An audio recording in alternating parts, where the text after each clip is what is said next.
Eles diziam que palavras não matam. Mentira. Nesse reino, cada frase escrita podia ser a última respiração de quem a assinava. Não importava se eram versos de amor, crônicas de guerra ou receitas de sopa. Se a tinta tocasse na verdade sobre o rei, o autor acabava com a pena na mão e a cabeça no chão. Este não é um conto sobre batalhas sangrentas, mas sobre uma guerra silenciosa, travada nas páginas, onde a espada mais afiada era uma vírgula mal colocada. Hoje, eu vou te levar para dentro das muralhas douradas e apodrecidas desse trono paranoico.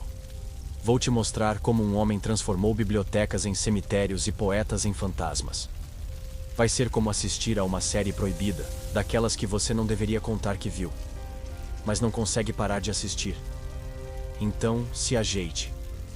Apague as luzes, feche a porta e abra os ouvidos. Você está prestes a ouvir o que nunca deveria ter sido contado. Antes de começarmos, se inscreva no canal para não perder a próxima história proibida. Deixe o seu like para ajudar a espalhar essa memória que tentaram apagar. E escreve nos comentários de onde você está me ouvindo agora. Gosto de imaginar onde essas palavras ecoam pelo mundo. Ele foi encontrado ali, ainda curvado sobre a mesa, como se estivesse cochilando depois de escrever. Mas não estava. O sangue formava um lago sob o pergaminho, e a pena, caída ao lado, ainda pingava tinta. Os guardas chegaram primeiro, mas não se apressaram. No centro do texto interrompido, duas palavras que jamais chegaram a ser completadas. O rei. O resto, apagado pelo silêncio da morte. Quem visse de fora, poderia pensar que foi um ataque súbito, um mal do coração. Quem conhecia o palácio, sabia que era a sentença de sempre. O cheiro da madeira antiga misturava-se ao ferro do sangue. As estantes, testemunhas silenciosas, guardavam obras que nunca seriam lidas, histórias que nunca seriam contadas. Havia no ar um tipo de respeito mórbido, não pelo homem morto, mas pelo risco que ele correu ao escrever o que escreveu. Era como se o próprio ambiente entendesse que aquelas últimas linhas eram dinamite pura. E agora, quem se aproximasse demais, podia se queimar. Na entrada, dois guardas conversavam baixo. Um deles dizia que não sabia ler, mas podia jurar que aquelas palavras tinham peso. O outro apenas assentiu, olhando para a pena caída no chão, como quem vê uma arma depois de um duelo. Em outros tempos, um escritor morto causaria escândalo. Ali, era só mais uma quarta-feira no calendário do trono. Um dia comum no reinado de um homem que colecionava cadáveres como troféus invisíveis. Mas como esse escritor chegou até aqui? Não era um novato ingênuo, nem um rebelde declarado. Sabia das regras, conhecia as histórias dos que tentaram antes e pagaram o preço. Mesmo assim, arriscou.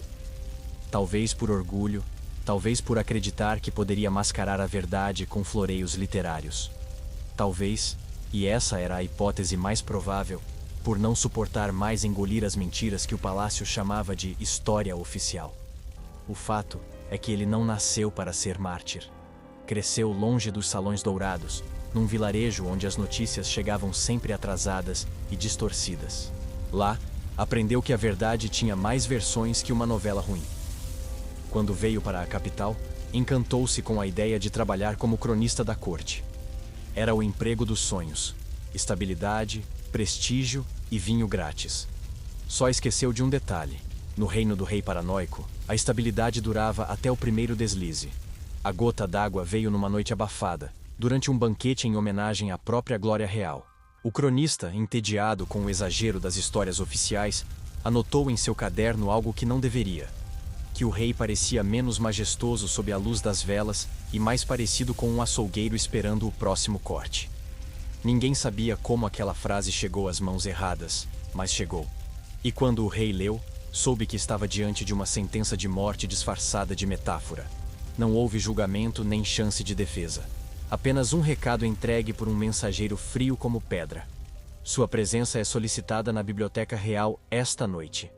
Para qualquer outra pessoa, poderia parecer um convite para escrever algo especial.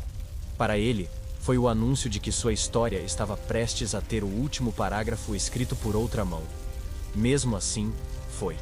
Talvez por coragem, talvez por não ver saída. Talvez porque, no fundo, todo escritor quer terminar o próprio texto, mesmo que seja com sangue. O encontro foi rápido. Um punhal, Um corte preciso, e o corpo caiu sobre o pergaminho. O assassino oficial saiu como quem apenas recolhe a xícara depois do chá. Lá fora, a vida no palácio seguia, como se nada tivesse acontecido. No papel, as duas palavras que restaram ardiam como brasas. O rei. Não precisava dizer mais nada para quem quisesse entender. E claro, ninguém queria. Era assim que começava e terminava a maioria das histórias naquele castelo. Sem aplausos, sem luto, sem explicações. As palavras morriam junto com seus autores. E os livros que restavam eram tão falsos quanto os sorrisos nos retratos oficiais. Os que sobreviveram aprenderam a lição: elogiar, exagerar, adorar ou desaparecer. E mesmo assim, alguns insistiam em tentar. Talvez porque a mentira, por mais dourada que fosse, sempre tinha um gosto amargo. O povo, lá fora, ouvia boatos. Uns diziam que o cronista havia sido chamado para escrever o discurso mais importante do reinado e falhou. Outros, que ele tentou chantagear o rei com segredos proibidos. A verdade, como sempre, ficou presa entre as paredes da biblioteca, ecoando no vazio das prateleiras. E com o tempo, virou apenas mais uma lenda sussurrada nas tabernas. Um aviso para quem ousasse segurar uma pena por tempo demais. No fim, o mais irônico era que o cronista não estava tentando derrubar o trono. Queria apenas escrever algo que fosse honesto o suficiente para que sua consciência não o perseguisse. Mas naquele reino, a consciência era um luxo perigoso. Um erro de cálculo que custava caro, e ele pagou com juros. Talvez, se tivesse vivido mais, teria aprendido a mentir com a elegância dos veteranos. Mas agora era tarde demais. E assim, entre o silêncio das estantes e o peso do sangue seco, a biblioteca guardava mais uma história que nunca seria contada. Ou melhor, que nunca deveria ser contada. Mas, como você já percebeu, estamos contando. E isso nos leva a outro detalhe importante. Para entender esse crime, é preciso primeiro conhecer o homem que o encomendou. O rei que transformava palavras em armas e escritores em cadáveres. E você, teria coragem de escrever no reino dele? Comenta aí. Quero saber se você sobreviveria mais que uma semana. Dizem que ele uma vez mandou queimar um romance inteiro porque o herói não morria no final. Final feliz é mentira, teria dito, enquanto observava as páginas virarem cinza. Mas não era sobre literatura, era sobre controle. Na mente dele, só existia um protagonista digno de sobreviver até o último capítulo: ele mesmo. E qualquer escritor que ousasse colocar outro personagem acima dele, mesmo em ficção, estava cavando a própria cova com a pena. O homem não nasceu rei, nasceu mimado. Filho de um duque obcecado por aparências e de uma mãe que colecionava amantes como se fossem joias, cresceu aprendendo que a narrativa mais importante não é a real, mas a que convence. Quando herdou o trono, levou esse aprendizado ao extremo. Cada história publicada no reino precisava ser um espelho polido do seu ego. Se não refletisse glória, era como vidro trincado. E vidro trincado, na corte, não tinha conserto. Sua paranoia era quase artística. Ele lia tudo, absolutamente tudo, o que circulava entre os escribas. Mandava cópias para si antes que fossem publicadas. Reescrevia versos, trocava palavras, cortava metáforas. Era como um editor neurótico que acreditava que qualquer adjetivo fora de lugar era um ataque pessoal. Se um poeta escrevia "O vento sopra frio no norte", ele perguntava: "E por que não quente, como o meu abraço?" O vento, nesse reino, também era obrigado a elogiá-lo. O palácio tinha mais censores do que soldados, homens e mulheres pagos para vigiar palavras, como guardas vigiando portões. Não importava se o texto falava de colheita, comércio ou chuva. Tudo passava pelo filtro da adoração obrigatória. Era como viver num feed de rede social, onde todas as postagens eram patrocinadas pelo próprio rei. E as críticas eram deletadas antes mesmo de carregar. Claro, esse controle não veio de graça. O rei sabia que governar pela força bruta desgasta. Governar pela narrativa, porém, envenena devagar e garante lealdade de longa duração. Ao manipular a história oficial, ele não apenas moldava o presente, reescrevia o passado. Reis anteriores, vitórias antigas, até lendas populares. Tudo adaptado para que ele fosse o ápice da linhagem. Quem lia, acreditava. Quem não lia, ficava à margem e virava suspeito. O que poucos percebiam era que essa obsessão não vinha de pura vaidade. Havia medo, um medo antigo, enraizado, de que a verdade escapasse por entre as frestas do castelo e corroesse sua imagem. Para ele, uma palavra mal colocada era como uma rachadura na barragem. Pequena no início, mas capaz de afogar um império se não fosse tapada a tempo. Por isso, ele cortava no primeiro sinal. Às vezes, literalmente. E sim, havia histórias de execuções brutais. Um escritor que descreveu o rei como cansado após uma batalha foi encontrado no fosso, abraçado a um saco de pedras. Um dramaturgo que usou um personagem covarde chamado Henricus, curiosamente o mesmo nome do rei, foi enforcado antes da estreia. A mensagem era clara. Na corte, a criatividade tinha limite, e esse limite era o ego real. O mais irônico é que, apesar de todo o medo que impunha, o rei adorava que falassem dele. Podia passar horas ouvindo elogios, mesmo que fossem ensaiados. Era como um artista pop que finge desprezar as críticas, mas lê todas escondido no camarim. E quanto mais tentavam agradá-lo, mais exigente ficava. Era um ciclo infinito de bajulação e terror. Mas havia uma consequência inesperada. Ao matar qualquer escritor que ousasse contar a verdade, o rei criava lendas ainda mais perigosas. As mortes viravam boatos, os boatos viravam histórias, e as histórias escapavam para fora das muralhas. Lá, no povoado, as versões proibidas corriam de boca em boca, mais vivas e afiadas do que qualquer crônica oficial. Ele podia controlar o papel, mas não as línguas afiadas. Essa ironia nunca o abandonou, e talvez fosse isso que o deixava tão irritado. Porque por mais que queimasse livros, sempre haveria alguém disposto a contar a versão real numa taverna, entre goles de cerveja aguada e risos abafados. Era a guerra dele contra as palavras, uma guerra que nunca teria fim. Mas enquanto pudesse, ele venceria cada batalha. Nem que para isso precisasse encher cemitérios com poetas. E foi exatamente nesse cenário de medo e adulação forçada que aconteceu o primeiro grande desafio ao seu controle. Um caso que, por mais que tentassem abafar, foi impossível de esconder. Um homem que ousou usar a própria tinta como lâmina. Um poeta que descobriu que, no jogo do trono, a metáfora certa pode ser mais letal que um punhal afiado. E é justamente sobre ele que vamos falar agora. Encontraram seu corpo pendurado no portão norte da cidade, como se fosse uma bandeira de aviso aos que passassem. O vento balançava suas roupas, e a expressão no rosto estava congelada entre o choque e o desafio. Aos pés, uma placa de madeira gravada com ferro quente. Metáforas também matam. Quem passava desviava o olhar, não por falta de curiosidade, mas por medo de que o próprio olhar fosse interpretado como cumplicidade. Esse homem nunca havia escrito diretamente contra o rei. Ao contrário, suas obras eram aplaudidas em saraus, recitadas por damas da corte e até elogiadas por ministros. Mas o que o diferenciava era a habilidade de escrever duas histórias ao mesmo tempo. Na superfície, versos inofensivos sobre sol, vento e colheitas. Nas entrelinhas, críticas afiadas como lâminas, escondidas para olhos atentos e ouvidos treinados. Era um jogo perigoso, mas ele acreditava que dominava as regras. O poema que selou seu destino parecia, à primeira vista, um conto sobre aves migratórias. Falava de um pássaro dourado que aprisionava todos os outros em uma gaiola brilhante, prometendo proteção, mas arrancando suas asas. Quem lia por diversão achava bonito. Quem conhecia o reino sabia que Pássaro Dourado era um apelido não oficial do rei. A metáfora viajou rápido, mais rápido que o controle da censura. Quando o rei leu, porque sim, ele lia tudo, o silêncio na sala foi mais ameaçador que qualquer grito. Mandou chamar o poeta, não para conversar, mas para exibir. Queria que todos entendessem que nem mesmo a linguagem velada escapava. O enforcamento foi público, sem pressa, para que cada verso daquele homem se transformasse em poeira junto com a sua respiração. Mas o que o rei não percebeu é que a morte do poeta fez exatamente o contrário do que ele queria. Naquela noite, em tavernas e cozinhas, as pessoas recitavam o poema de cor, como se fosse uma canção antiga.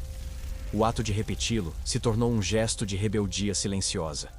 Quanto mais ele tentava apagar as palavras, mais fundo elas se cravavam na memória coletiva. O poeta nunca foi rico, mas possuía algo que o rei temia: prestígio entre os que importavam. Outros escritores, músicos e até artesãos admiravam sua coragem disfarçada. Ao eliminar um símbolo tão querido, o rei despertou um ressentimento que nem todo o ouro poderia comprar. As entrelinhas agora tinham se transformado em linhas principais na narrativa do povo. Era esse o problema com metáforas.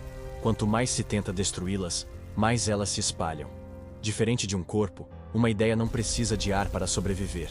E naquele reino sufocado pela censura, qualquer fagulha de insubordinação era como fogo em palha seca.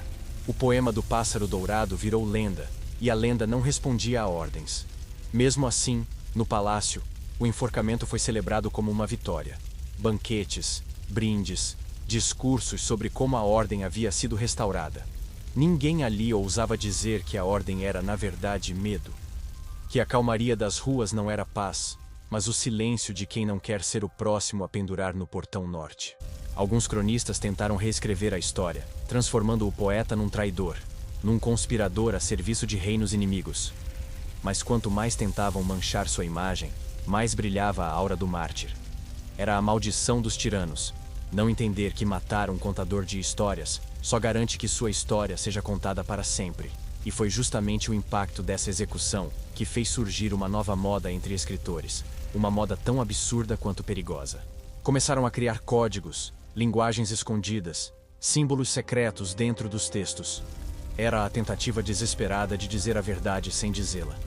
Um jogo de esconde-esconde com a morte como prêmio para o perdedor. E é aí que entra a parte mais curiosa dessa história. Um escriba que levou esse jogo de forma tão séria, tão ousada, que quase enganou o rei. Quase. Ele entrou no castelo pela porta da cozinha, carregando uma pilha de cartas de amor. Oficialmente, trabalhava para damas da corte que não sabiam escrever, mas queriam parecer poéticas para seus amantes. Na prática, era um artista das palavras que vivia no fio da navalha. Sob a fachada de recados românticos, escondia uma segunda ocupação: registrar a verdadeira história do reino, longe dos olhos do rei. Seu disfarce era perfeito. Quem olhava, via apenas um escriba tímido, sempre de cabeça baixa, com manchas de tinta nas mãos. Nunca falava demais, nunca chamava atenção.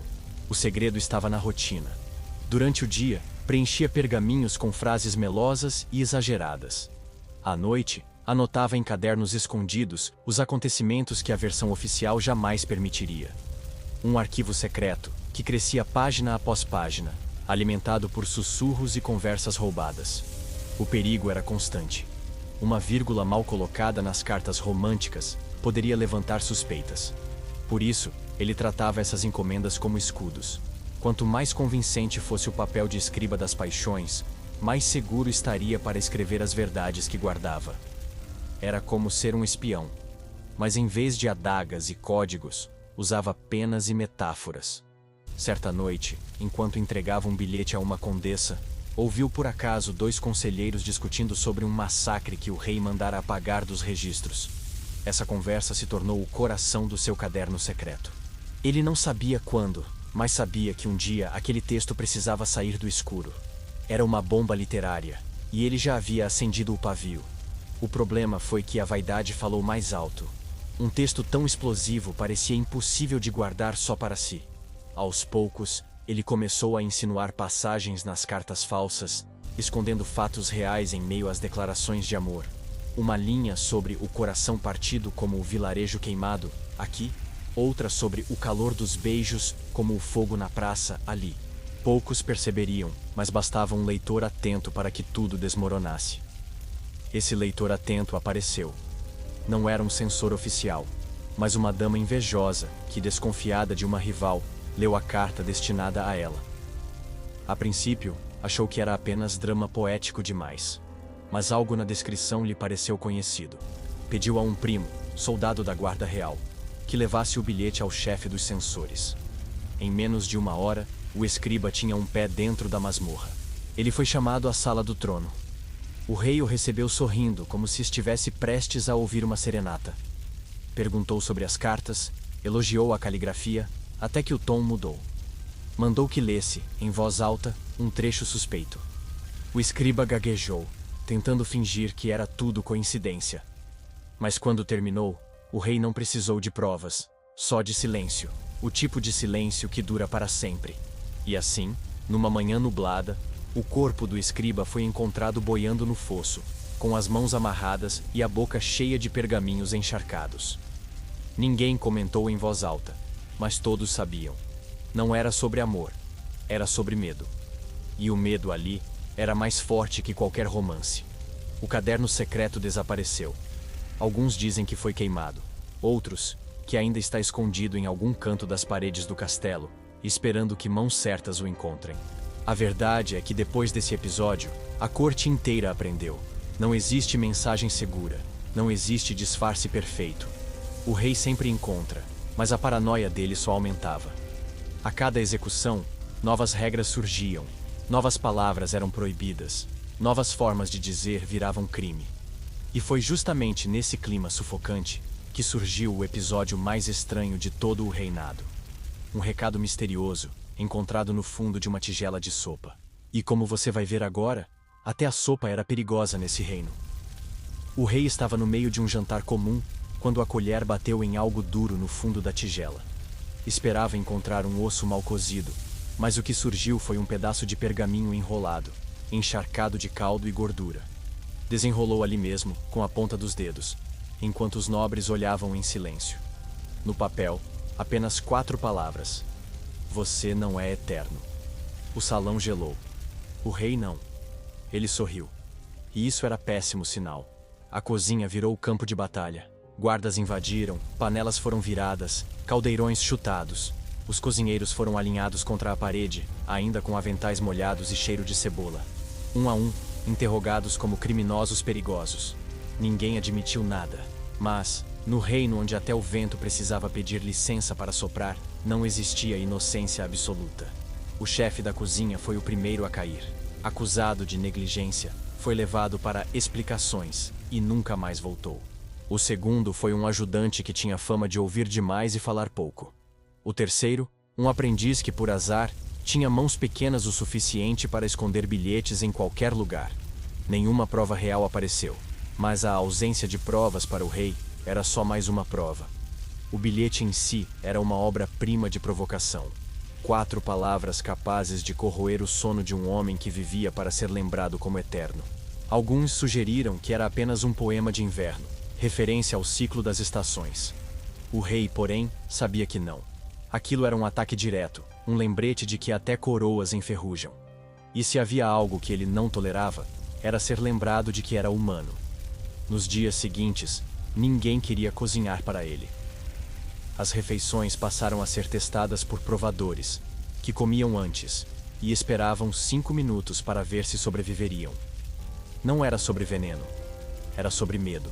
Se um simples pedaço de papel podia chegar à sua mesa, o que mais poderia passar despercebido?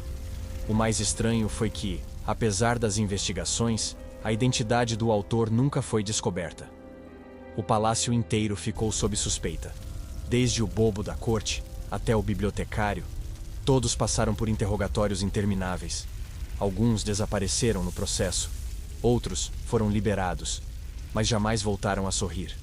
Era como se cada colherada de sopa, dali em diante, tivesse o gosto metálico da ameaça. E ainda assim, o recado cumpriu seu papel. O rei começou a mudar pequenos hábitos.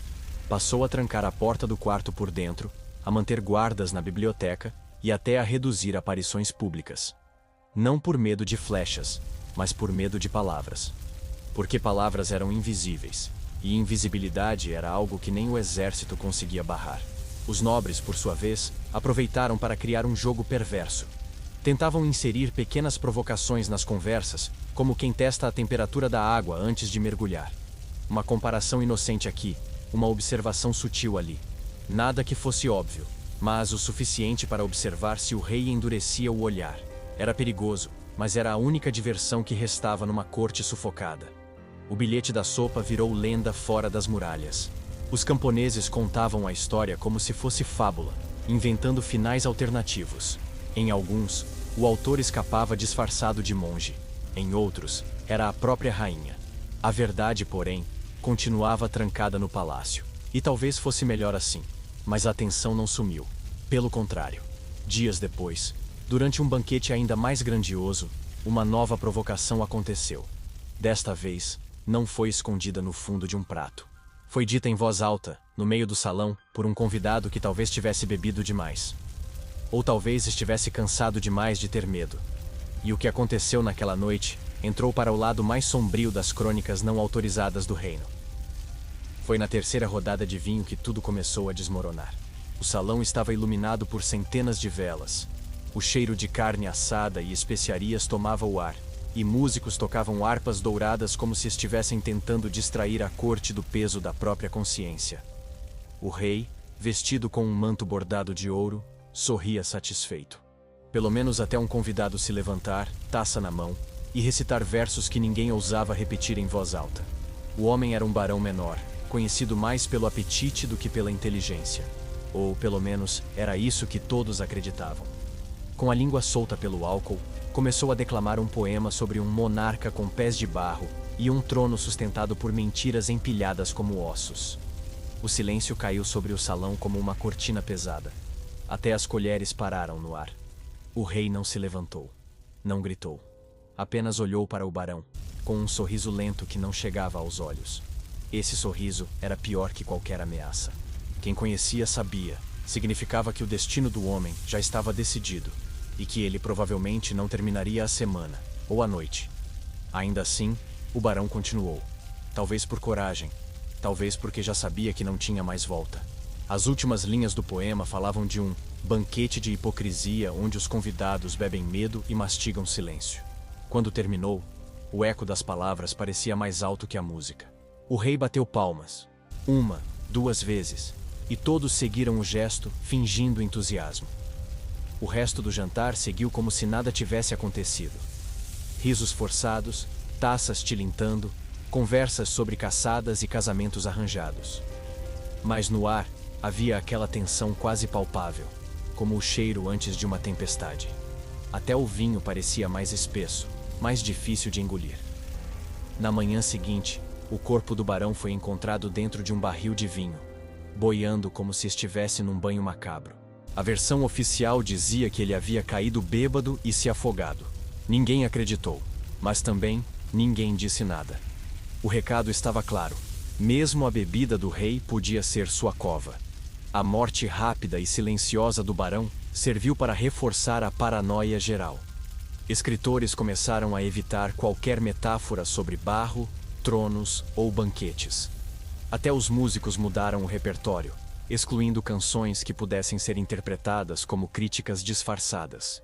Era como se cada palavra, cada nota, tivesse que passar por um detector invisível de lealdade.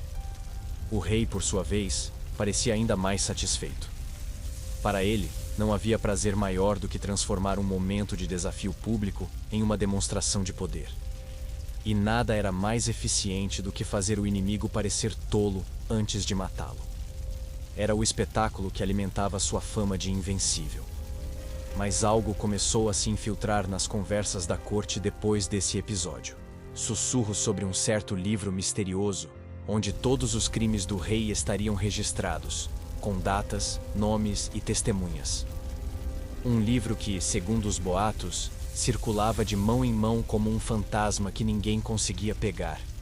E, se havia uma coisa que deixava o rei mais furioso que uma metáfora venenosa, era a ideia de que a verdade estivesse escrita em algum lugar, esperando para ser lida. Diziam que ele existia. Um volume de capa gasta, costurado à mão, com páginas manchadas de tinta e, em alguns pontos, de sangue. Dentro, não havia poesias ou fábulas, apenas registros crus, quase clínicos, de cada crime ordenado pelo rei. Datas, nomes, locais, até diálogos inteiros transcritos com precisão assustadora. Era como se alguém tivesse transformado a consciência suja do trono em papel. O boato começou pequeno, sussurrado entre criados que limpavam os corredores tarde da noite. Depois, ganhou as cozinhas, as tavernas e chegou aos nobres mais ousados. Alguns juravam já ter visto o livro, outros afirmavam que era uma invenção para assustar bajuladores. Mas o detalhe que mais intrigava era sempre o mesmo. Ninguém que dizia tê-lo lido aparecia para contar a história completa. Para o rei, a lenda era mais que um incômodo. Era um buraco na muralha de controle que ele construíra com tanto zelo. Afinal, não importava se o livro realmente existia. A simples crença na sua existência já corroía sua imagem. Era como uma mancha invisível que, por mais que tentasse limpar, só se espalhava. A busca começou em silêncio. Guardas reviravam aposentos sem aviso. Bibliotecas eram inspecionadas, e baús eram abertos no meio da noite. Livreiros passaram a ser interrogados com perguntas tão absurdas que chegavam a arrancar risos nervosos. Já vendeu um livro preto? Conhece alguém que escreva sem título?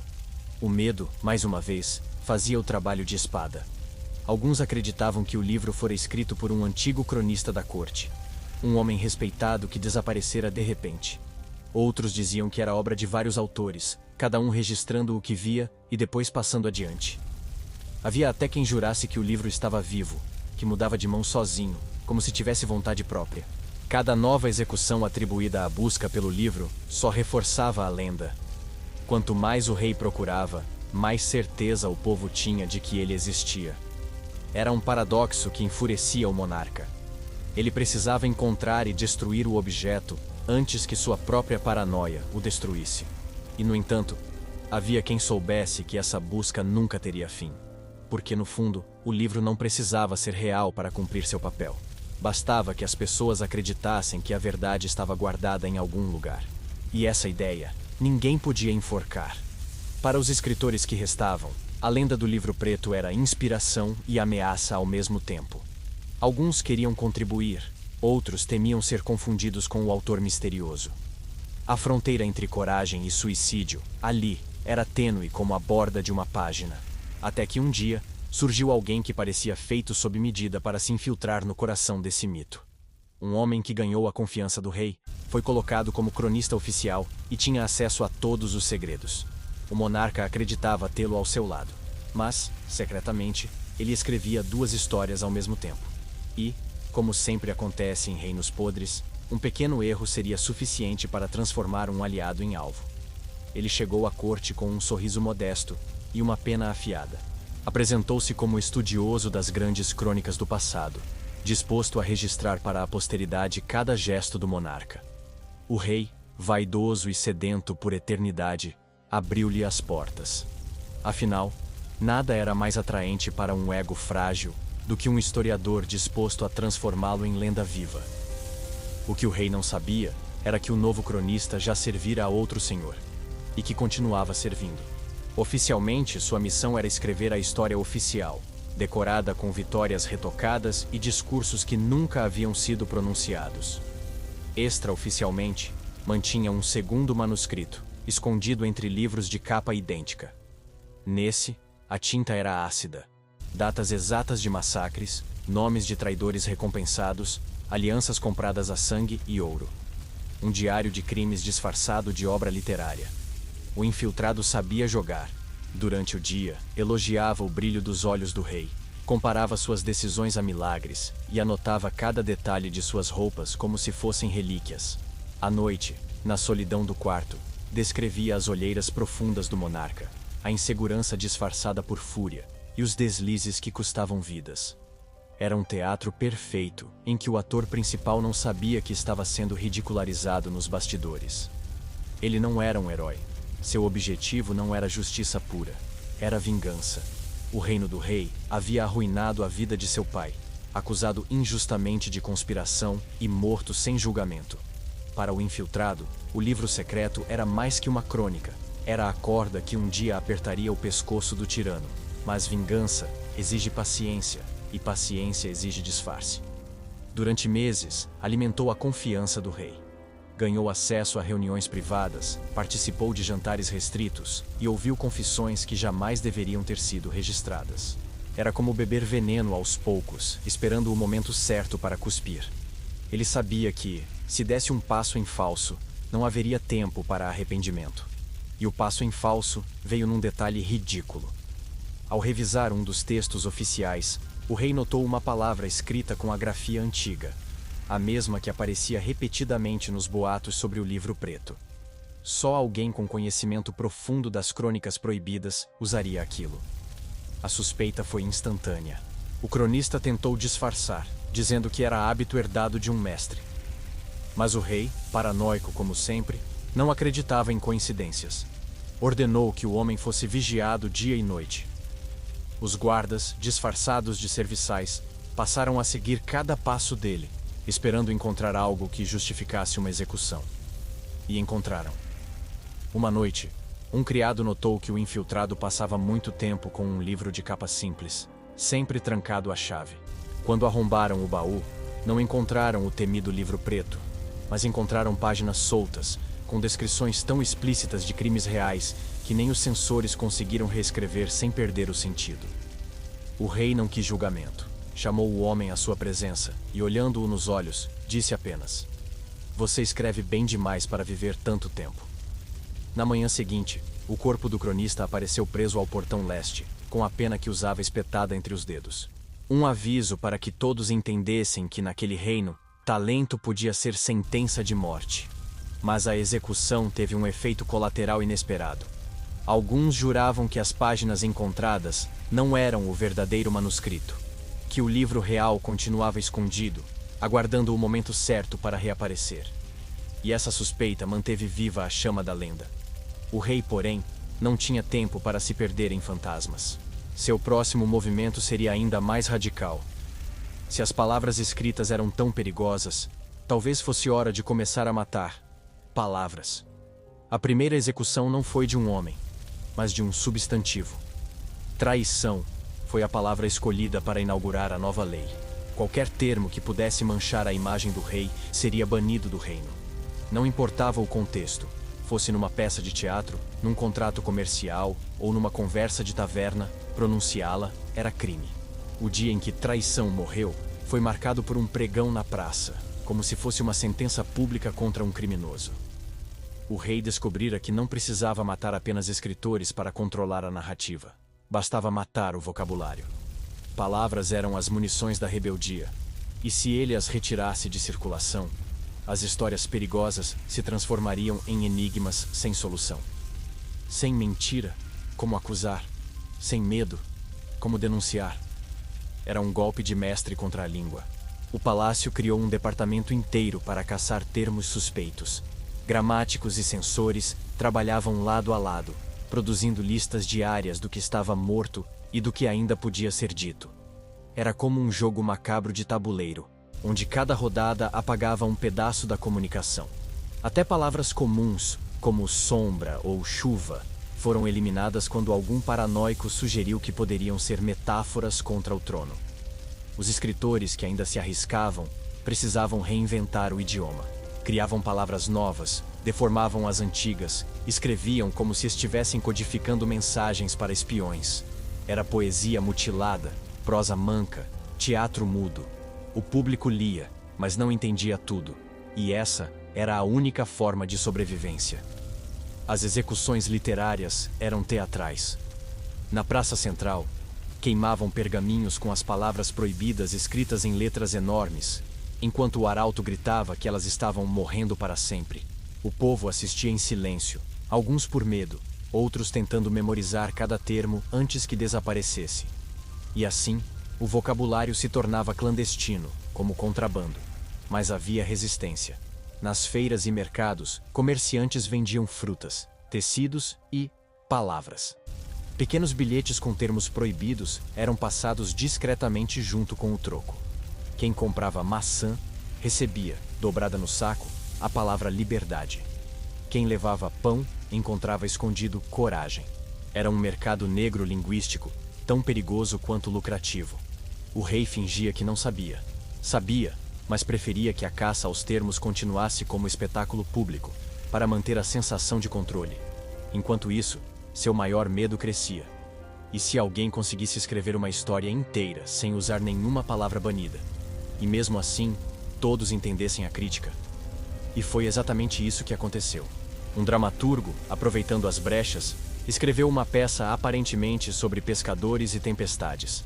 Não havia nada proibido no texto, mas o público entendeu perfeitamente que o mar revolto era o reino, e que o capitão perdido era o rei. A obra foi ovacionada.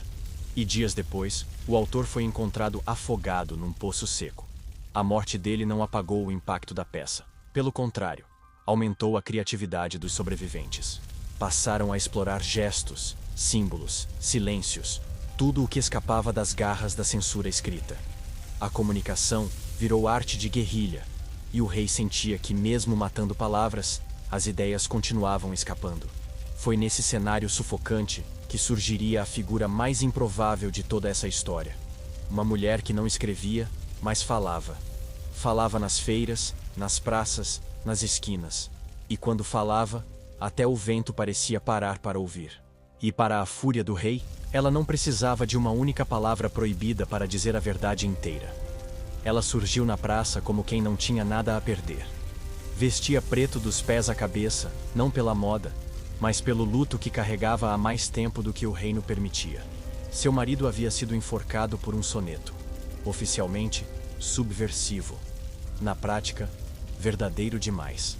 Desde então, ela não escrevia. Falava. E falava com uma voz que parecia carregar todas as palavras proibidas, mesmo sem pronunciá-las. No início, o rei a ignorou.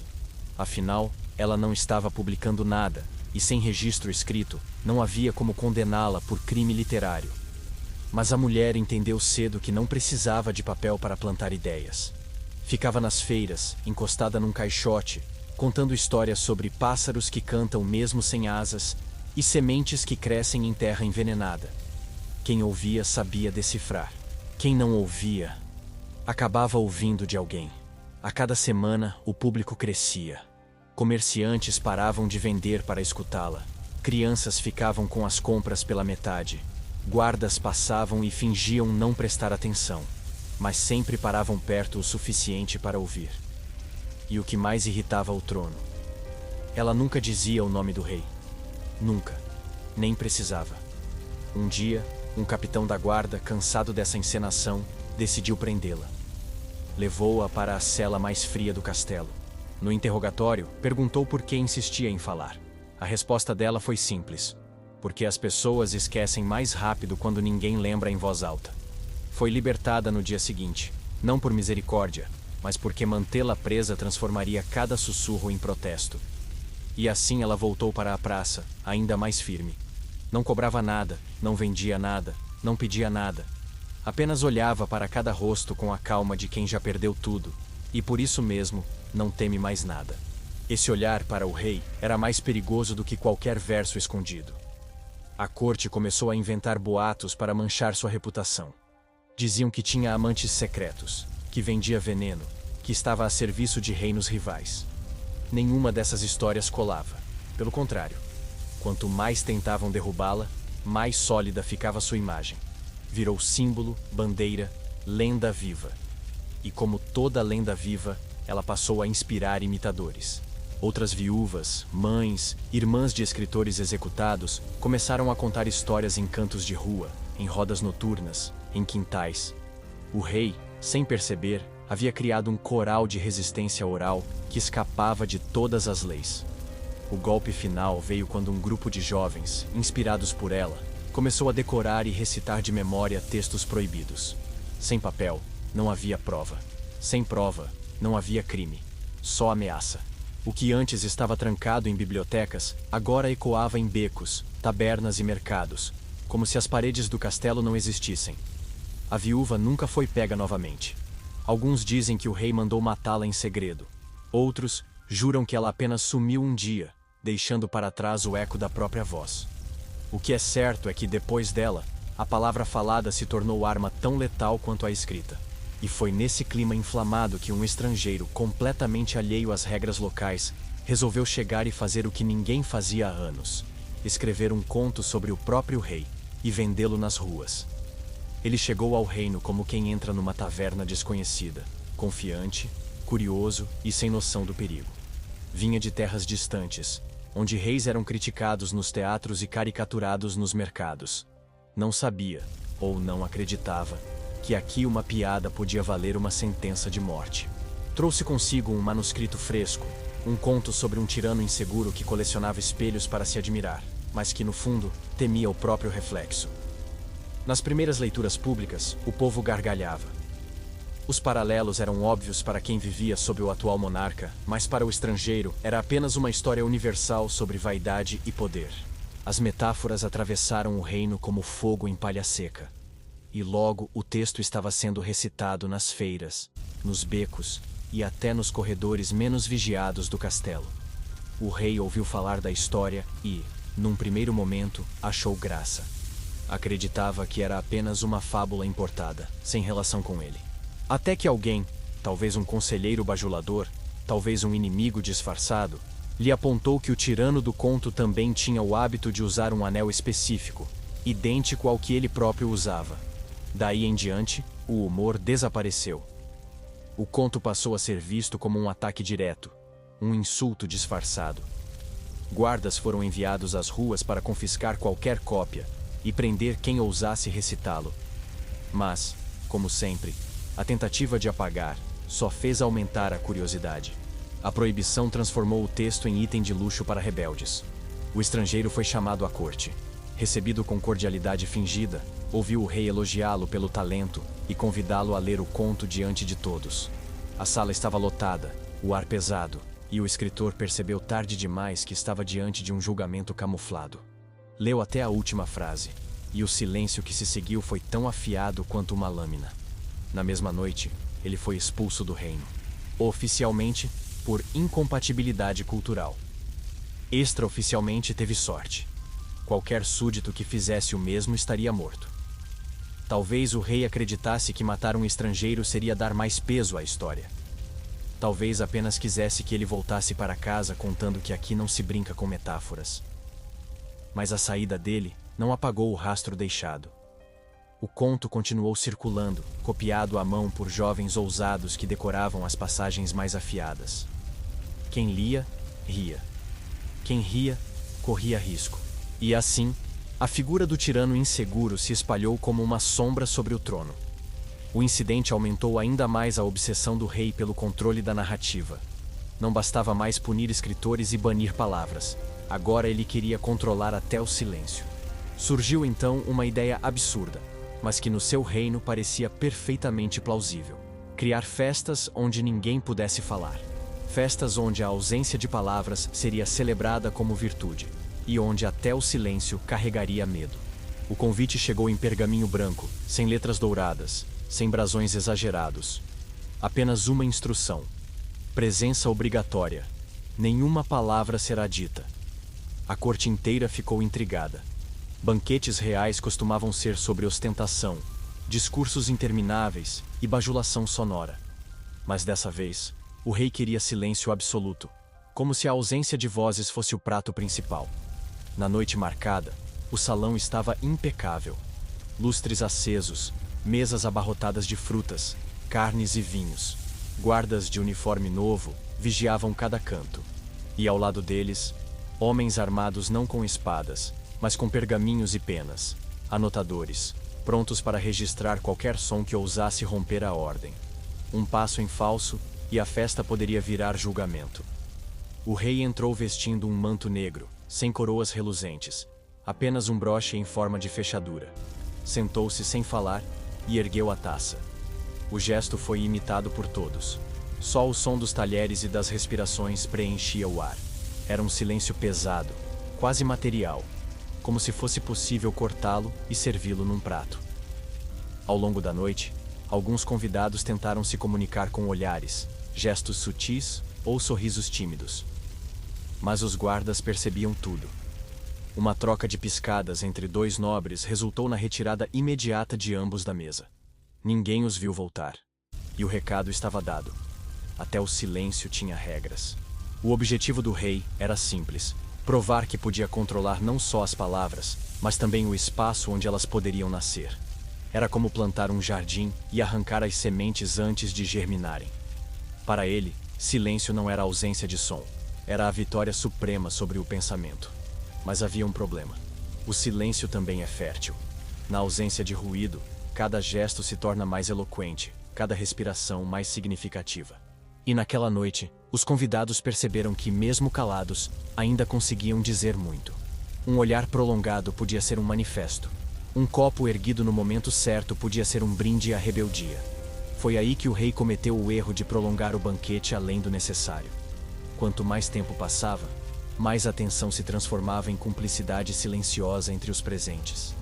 Era como se, sem querer, ele tivesse criado um espaço seguro, irônico, já que sua intenção era o oposto. No dia seguinte, boatos começaram a circular, que durante a festa, alianças foram formadas apenas com um aperto de mão, que uma promessa de traição foi selada com um simples encostar de taças. O rei, enfurecido, percebeu que não podia vigiar o que não era dito. Essa constatação o deixou mais paranoico do que nunca. Se nem o silêncio estava sob seu controle, algo precisava mudar. Foi então que decidiu voltar à estratégia mais antiga: expor publicamente aqueles que ousassem contradizer a versão oficial, de forma que todos vissem, entendessem e temessem. O próximo alvo foi um escritor cujo crime era quase risível: descrever a coroação com um mau tempo.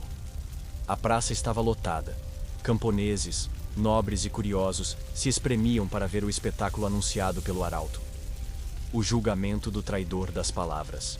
No centro, um palanque de madeira, e sobre ele, um homem magro, mãos amarradas nas costas, olhando para o chão como quem já sabe que a sentença está escrita. Seu crime: ter descrito a coroação do rei como ensombrada por nuvens e vento frio. Para qualquer outro lugar do mundo, seria apenas um detalhe climático. Ali, era uma ofensa direta. Na versão oficial, o dia da coroação fora o mais radiante da história do reino, com céu azul e sol dourado abençoando o monarca. Questionar isso, mesmo com fatos, era questionar a própria legitimidade do trono. E fatos, naquele reino, eram perigosos. O julgamento começou com formalidades vazias. O juiz lia acusações que mais pareciam peças de teatro: propagação de mentira, tentativa de abalar a moral do povo, descrição indevida do humor celeste. O público murmurava, dividido entre indignação e medo. Sabiam que a cena não passava de um ritual para legitimar o que já estava decidido. O rei assistia de um camarote improvisado, reclinado como se fosse um espectador entediado de um espetáculo que ele mesmo escreveu. Não precisava falar. Seu silêncio ditava o rumo de cada palavra. O escritor, mesmo sabendo que não tinha chance, tentou explicar. Disse que escrevera o que vira, que não inventara nada, que o vento realmente soprava frio. As risadas que se seguiram não foram de deboche contra o acusado, mas de amargura. Todos sabiam que ali a verdade não tinha valor se não servisse ao rei. O juiz interrompeu, alegando que os olhos do acusado estavam nublados pela malícia e que sua versão era incompatível com a história oficial. Traduzindo, a sentença estava dada. A execução foi marcada para o pôr do sol. Queriam que o espetáculo tivesse uma simbologia, como se o desaparecimento dele fosse um pôr do sol definitivo para qualquer tentativa de contradição. Guardas o arrastaram até a forca, enquanto alguns no público desviavam o olhar para não guardar a imagem. Outros, ao contrário, fixavam os olhos nele, tentando memorizar cada detalhe para contar depois. O laço apertou-se em silêncio. Não houve discursos, nem última palavra. O corpo balançou suavemente, e por alguns segundos, parecia que o vento frio descrito no texto também estava ali, zombando da versão dourada do rei. No dia seguinte, todos os livros do escritor foram recolhidos. As páginas com a descrição do mau tempo foram rasgadas e queimadas. Mas, como sempre, a história já havia escapado. Crianças repetiam nas ruas, em sussurros: no dia da coroação, o vento era frio e o céu estava cinza. O rei não percebeu, mas cada morte pública só fortalecia o culto clandestino da verdade. E foi por isso que, não muito tempo depois, surgiu um boato tão absurdo quanto perigoso: que ele próprio havia rido de um texto proibido. E como você vai ver, esse boato foi mais devastador que qualquer palavra escrita. Começou como um murmúrio tímido nas cozinhas e corredores do palácio. O rei riu. Ninguém sabia ao certo de quê, nem quando, mas o suficiente para causar espanto. Rir de um texto proibido era o equivalente a admitir que tinha lido e compreendido algo que ele mesmo condenara. O detalhe mais venenoso do boato era que não se tratava de um riso forçado, mas genuíno, espontâneo e, talvez, cúmplice. Em poucos dias, o sussurro virou rumor e o rumor virou história. Alguns juravam que o rei havia encontrado um conto escondido entre relatórios militares e que, ao ler, soltou uma gargalhada tão alta que ecoou pelo salão. Outros diziam que foi numa audiência privada, quando um mensageiro, sem saber, recitou trechos de um texto banido. Não importava qual versão fosse real, se é que alguma era. A corte entrou em polvorosa. Os censores, temendo que a história se espalhasse, redobraram o controle sobre cada documento que chegava às mãos do monarca. Mas era inútil. Quanto mais tentavam conter o boato, mais ele crescia, inflamado pela curiosidade. Afinal, se o próprio rei havia se divertido com algo proibido, o que isso dizia sobre as leis que ele impunha? Para o povo, o boato era ouro puro. Em tavernas e mercados, começaram a inventar versões exageradas.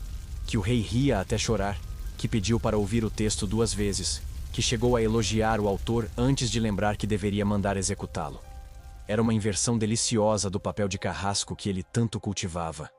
No palácio, o rei fingia indiferença. Mas, em privado, enlouquecia com a ideia de que alguém acreditasse que ele havia se divertido com palavras subversivas.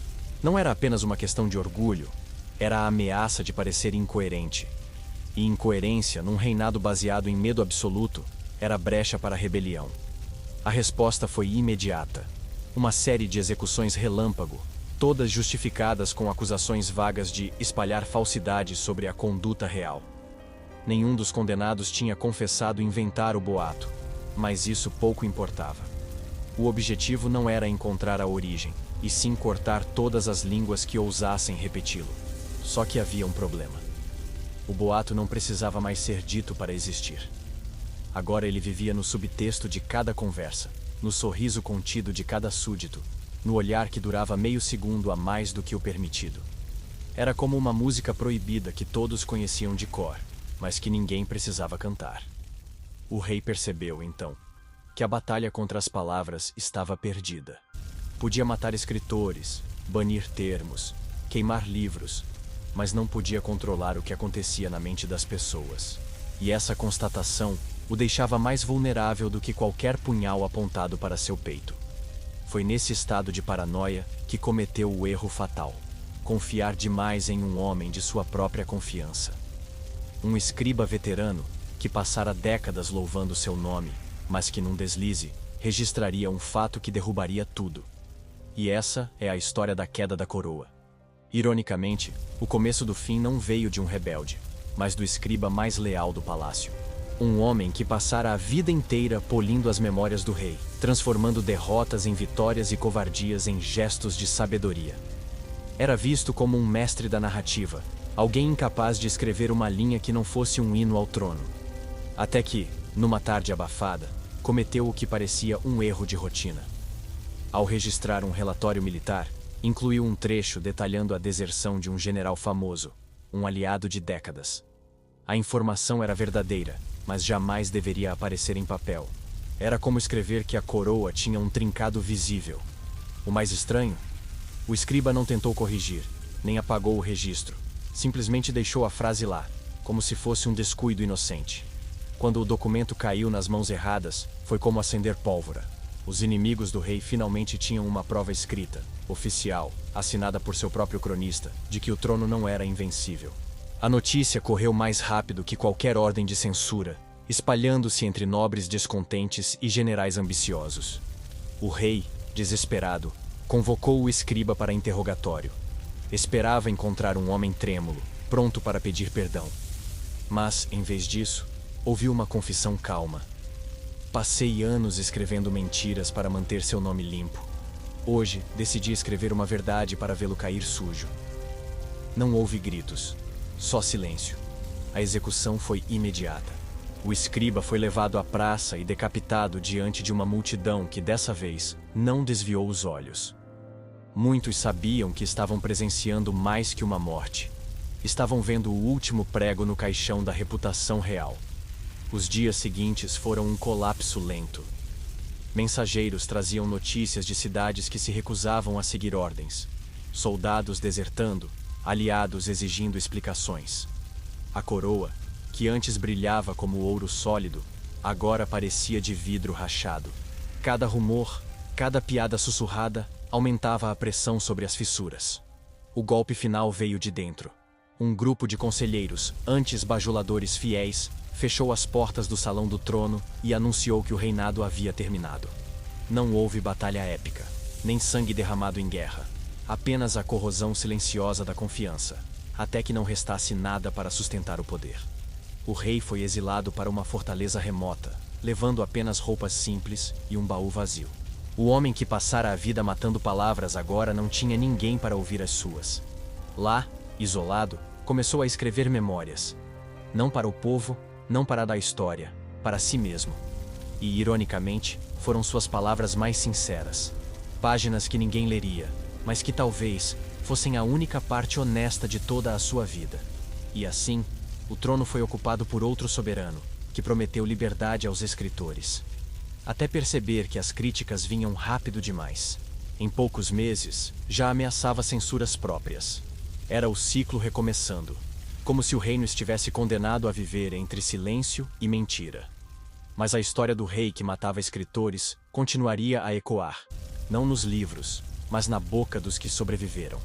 Uma lição e um aviso, passados como herança perigosa. A verdade nunca morre, apenas muda de voz. Mesmo depois de exilado, o nome do rei não desapareceu. Ele não era lembrado pelo ouro que acumulou, pelas guerras que venceu ou pelas leis que impôs, mas pelo silêncio sufocante que deixou como herança. O silêncio tinha cor, cheiro e peso, e continuava impregnado nas ruas, nas bibliotecas e até nas mesas onde escritores afiavam suas penas. Os mais velhos contavam histórias sobre ele como quem fala de uma criatura mítica.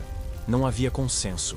Alguns o descreviam como um monstro frio e calculista, outros como um homem frágil, devorado pela própria insegurança. Mas todos concordavam num ponto: escrever sobre ele, mesmo anos depois, ainda exigia coragem. A lenda ganhava força justamente por ser proibida, e quanto mais tentavam evitar que fosse contada, mais ela crescia. Jovens aprendizes de escriba escreviam seu nome em paredes escondidas, não como homenagem, mas como desafio. Era a prova de que a pena, mesmo quebrada, ainda podia arranhar. Dizia-se que, em alguma parte do reino, existia uma cópia perdida do livro preto, ou pelo menos fragmentos dele.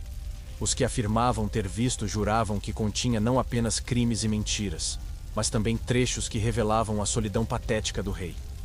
Se era verdade ou invenção, ninguém sabia. Mas a simples possibilidade mantinha viva a chama da curiosidade. O exílio não calou o ex-monarca. Ele escrevia compulsivamente, mas, sem leitores, suas páginas eram como cartas lançadas ao mar. Ironia cruel. O homem que controlou cada palavra escrita no reino, agora produzia frases que ninguém se importava em ler. Era um fantasma, não apenas político, mas literário. Ainda assim, sua sombra pairava sobre cada escritor. Não havia texto, poema ou peça que não carregasse, em algum nível, o medo herdado de seus tempos de tirania. Mesmo sem ordens diretas, a autocensura se tornara hábito. O controle, enfim, havia se tornado parte da cultura. E talvez fosse essa a vitória póstuma dele. Mas havia também resistência. Um grupo secreto de contadores de histórias começou a se reunir nas madrugadas, trocando textos, recitando passagens e recuperando palavras que haviam sido banidas. Faziam isso não por nostalgia, mas por sobrevivência. A memória era a única arma que não podia ser confiscada. Com o tempo, essas reuniões clandestinas se espalharam. O povo comum passou a participar e, sem perceber, o reino voltou a se encher de histórias perigosas. Algumas exageradas, outras inventadas, mas todas com um ponto em comum: a recusa em deixar o silêncio vencer. O eco da pena, como passaram a chamar, não era o som da escrita, mas o ruído que ela deixava no mundo. Uma frase podia atravessar décadas e ainda cutucar feridas abertas. E, para aqueles que ousavam escrever, essa era a razão pela qual valia a pena arriscar tudo. O rei, no seu isolamento, talvez soubesse disso. Talvez escrevesse não para salvar a própria memória, mas para garantir que, de alguma forma, sua história e o medo que ela provocava continuassem vivos. E é aqui que você, que está ouvindo agora, entra na história. Porque toda vez que alguém repete esses relatos, mesmo em sussurros, o eco volta a ressoar. A pergunta é: você o carregaria adiante? Ou deixaria que o silêncio o engolisse? Mesmo após anos do exílio, um boato persistia como um inseto que o tempo não conseguia esmagar. O rei ainda escrevia. Não cartas políticas ou ordens militares, mas histórias. Histórias que, segundo a lenda, ele escondia em garrafas e lançava ao mar gelado ao redor de sua fortaleza. Ninguém sabia se era verdade, mas alguns pescadores juravam ter encontrado mensagens, curtas, enigmáticas, escritas com a mesma caligrafia afiada que um dia assinou sentenças de morte. As supostas cartas não traziam confissões, mas perguntas. Perguntas tão simples quanto perturbadoras. Se eu tivesse dito menos mentiras, teria durado mais? As histórias ainda vivem sem escritores. Essas frases, verdadeiras ou inventadas, começaram a circular como relíquias clandestinas. Quem as possuía escondia com mais cuidado que joias, temendo que o novo governo as confiscasse. O novo monarca não gostava desse culto. Afinal, quanto mais se falava do exilado, menos absoluto parecia seu próprio poder. Por isso, decretou que qualquer menção ao antigo rei fosse considerada crime de insubordinação. Mas como sempre, a proibição só aumentou a demanda. Nas noites sem lua, grupos se reuniam para recitar as frases achadas no mar, como se fossem orações proibidas. A cada repetição, o boato ganhava força. Já não importava se as garrafas realmente existiam.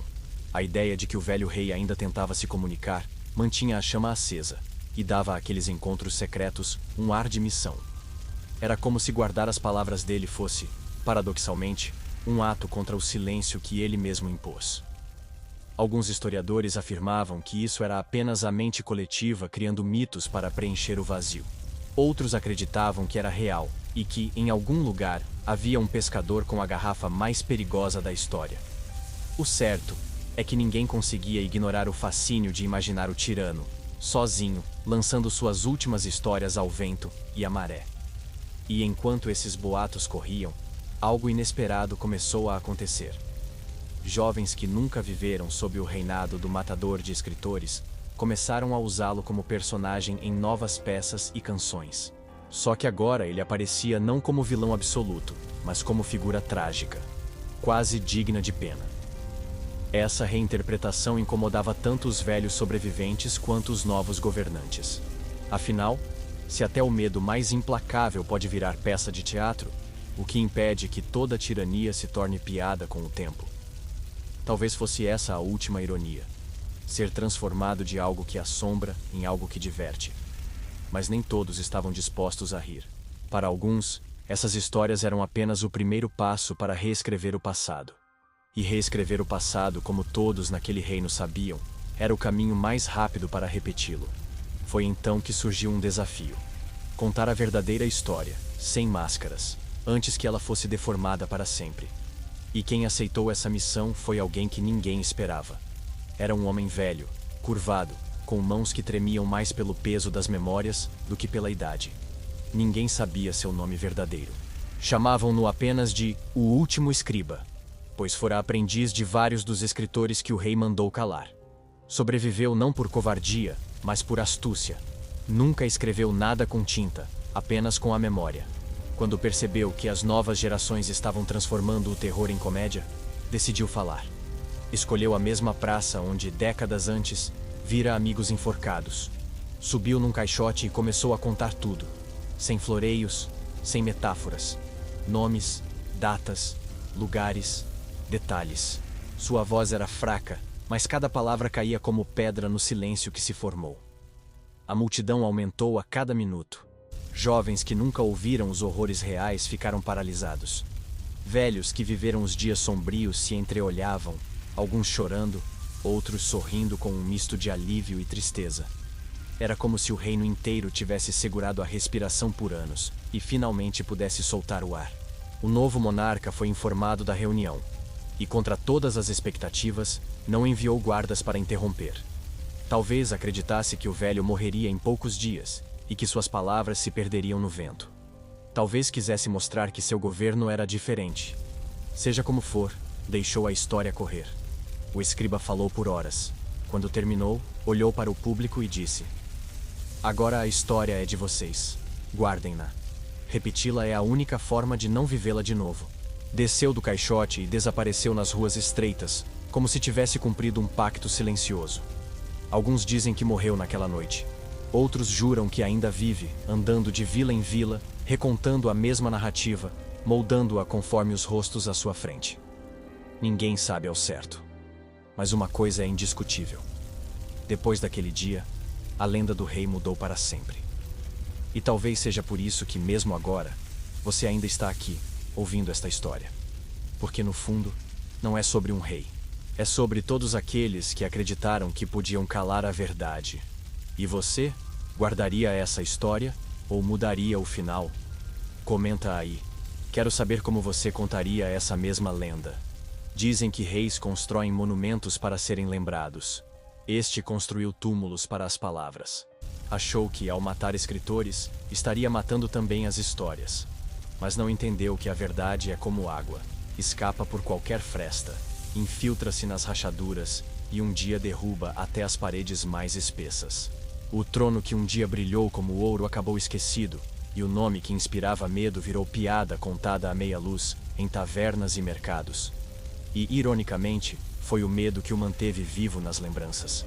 Porque todo reino que proíbe algo, cria, sem querer, colecionadores daquilo que proíbe. Hoje, ninguém mais sabe onde estão enterrados os escritores que ele mandou silenciar. Mas seus fantasmas ainda circulam, soprando palavras proibidas no ouvido de quem ousa escutar.